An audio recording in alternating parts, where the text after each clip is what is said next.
जम्मू कश्मीर की जनता प्रधानमंत्री मोदी जी से असीम प्रेम करती है। अगर कोई अवार्ड होगा कि कंफ्यूज्ड लीडर का, तो वर्ल्ड के सबसे ज्यादा कंफ्यूज्ड लीडर के रूप में उमर अब्दुल्ला स्टैब्लिश हो चुके हैं। उमर अब्दुल्ला, जिन्हें अभी तक ये नहीं पता है कि गठबंधन हुआ है कि नहीं हुआ, कहां सीटें लड़नी है कहां नहीं लड़नी, लगातार कंफ्यूजन, कभी मैं चुनाव लड़ूंगा कभी नहीं लड़ूंगा। अभी तक ये नहीं तय कर पाए कि कौन सी सीट पे कौन लड़ेगा कौन होगा। वर्ल्ड में अगर कोई कंफ्यूज्ड नेता का अवार्ड होगा तो विश्व के सबसे कंफ्यूज्ड डिफ्यूज्ड नेता के रूप में आज उमर अब्दुल्ला दिख रहे हैं। जम्मू कश्मीर की जनता प्रधानमंत्री मोदी जी से असीम प्रेम करती, और दूसरी तरफ जो भ्रमित नेतृत्व है नेशनल कॉन्फ्रेंस पीडीपी कांग्रेस का, जनता उनसे घृणा करती है। और मैं देख रहा था आज भी फारूक अब्दुल्ला साहब का बयान, उमर अब्दुल्ला जी का बयान, महबूबा जी का, ऐसा लगता है कि सबसे ज्यादा भ्रम में ये तीनों नेता हैं, भ्रम में है। और उमर अब्दुल्ला अगर कोई अवार्ड होगा कि कंफ्यूज्ड लीडर का, तो वर्ल्ड के सबसे ज्यादा कंफ्यूज्ड लीडर के रूप में उमर अब्दुल्ला स्टैब्लिश हो चुके हैं।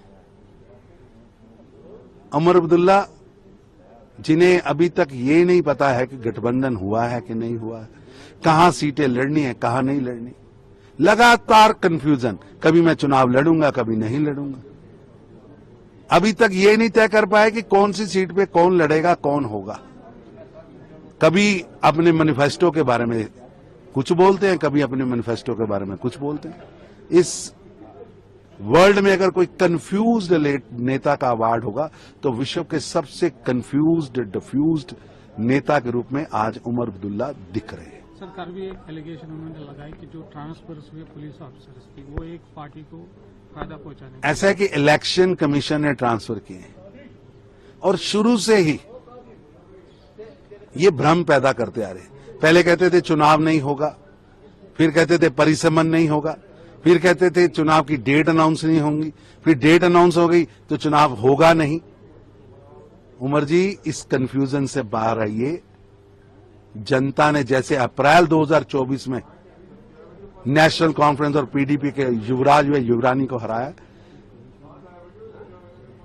अक्टूबर 8, 2024 को आने वाले परिणाम भी इन पार्टियों को सबक सिखाने वाले होंगे।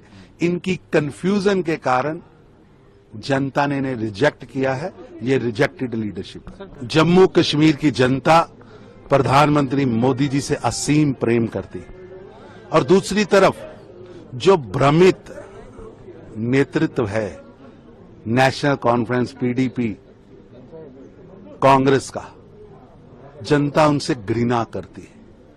और मैं देख रहा था आज भी फारूक अब्दुल्ला साहब का बयान, उमर अब्दुल्ला जी का बयान, महबूबा जी का, ऐसा लगता है कि सबसे ज्यादा भ्रम में ये तीनों नेता हैं, भ्रम में है। और उमर अब्दुल्ला अगर कोई अवार्ड होगा कि कंफ्यूज्ड लीडर का, तो वर्ल्ड के सबसे ज्यादा कंफ्यूज्ड लीडर के रूप में उमर अब्दुल्ला स्टैब्लिश हो चुके हैं। उमर अब्दुल्ला, जिन्हें अभी तक ये नहीं पता है कि गठबंधन हुआ है कि नहीं हुआ, कहां सीटें लड़नी है कहां नहीं लड़नी, लगातार कंफ्यूजन, कभी मैं चुनाव लड़ूंगा कभी नहीं लड़ूंगा। अभी तक ये नहीं तय कर पाए कि कौन सी सीट पे कौन लड़ेगा कौन होगा। कभी अपने मैनिफेस्टो के बारे में कुछ बोलते हैं, कभी अपने मैनिफेस्टो के बारे में कुछ बोलते हैं। इस वर्ल्ड में अगर कोई कंफ्यूज्ड नेता का अवार्ड होगा तो विश्व के सबसे कंफ्यूज्ड डिफ्यूज्ड नेता के रूप में आज उमर अब्दुल्ला दिख रहे हैं। सरकार भी एक एलिगेशन उन्होंने लगाई कि जो ट्रांसफर हुए पुलिस ऑफिसर्स थी वो एक पार्टी को फायदा पहुंचाने, ऐसा है कि इलेक्शन कमीशन ने ट्रांसफर किए हैं और शुरू से ही ये भ्रम पैदा करते आ रहे हैं। पहले कहते थे चुनाव नहीं होगा, फिर कहते थे परिसमन नहीं होगा, फिर कहते थे चुनाव की डेट अनाउंस नहीं होंगी, फिर डेट अनाउंस हो गई तो चुनाव होगा नहीं। उमर जी, इस कंफ्यूजन से बाहर आइए। जनता ने जैसे अप्रैल 2024 में नेशनल कॉन्फ्रेंस और पीडीपी के युवराज व युवरानी को हराया, अक्टूबर 8, 2024 को आने वाले परिणाम भी इन पार्टियों को सबक सिखाने वाले होंगे। इनकी कंफ्यूजन के कारण जनता ने इन्हें रिजेक्ट किया है। ये रिजेक्टेड लीडरशिप। सर, कल चुनाव आयोग ने डेट चेंज की है काउंटिंग की, तो ऐसा है कि वो काउंटिंग की डेट हमेशा ही सभी स्टेट्स के चुनाव की अंतिम डेट के बाद होती है, तो ये तो कोई नया नहीं है, ये इंस्टीट्यूशनल वर्किंग है।